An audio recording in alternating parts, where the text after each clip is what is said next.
commencer par dire félicitations moi aussi. Beaucoup d'efforts ont été consentis, nous l'avons, c'est remarquable.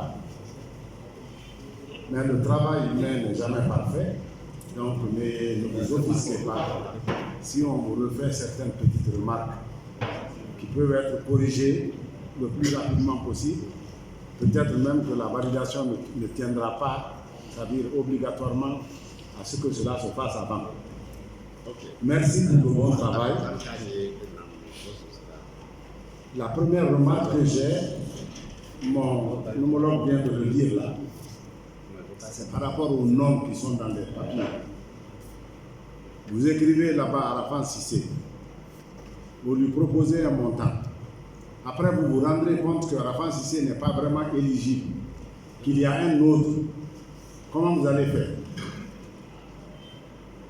L'intéressé va croire maintenant que c'est devenu un droit.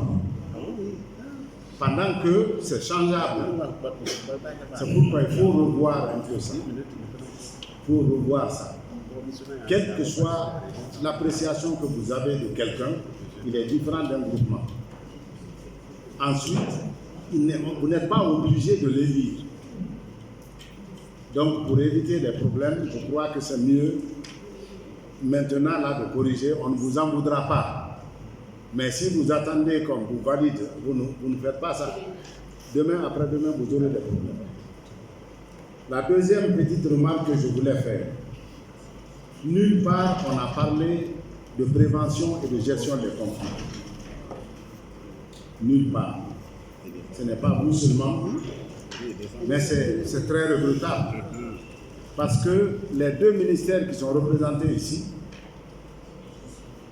ont initié une structure qu'on appelle le comité de concertation dans les localités minières pour vous aider, vous, autorités locales, à prévoir, à sensibiliser et à gérer en cas de besoin des conflits.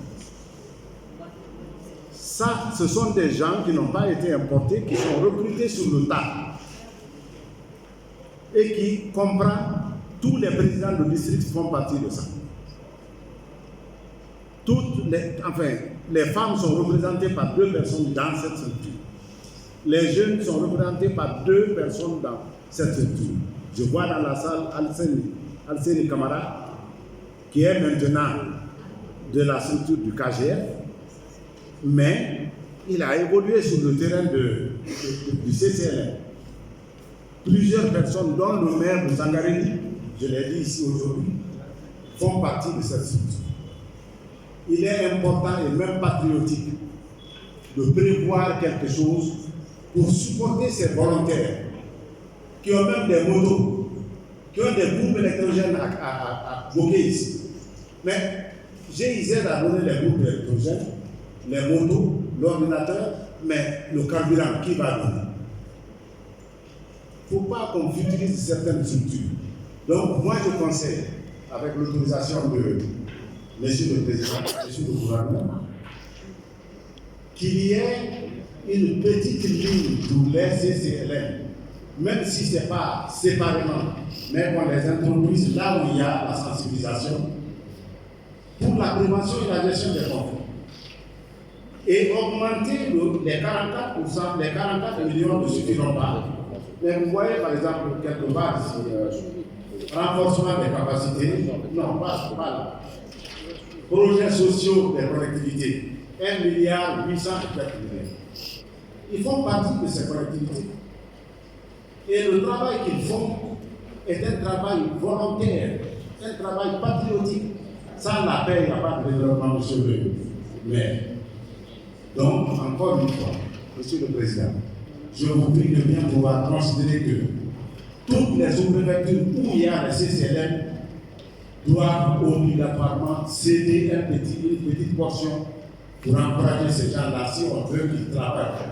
Mais s'ils n'ont pas de motivation, en ce moment, ce n'est pas la peine de les installer, on va les annuler. La paix avant le développement.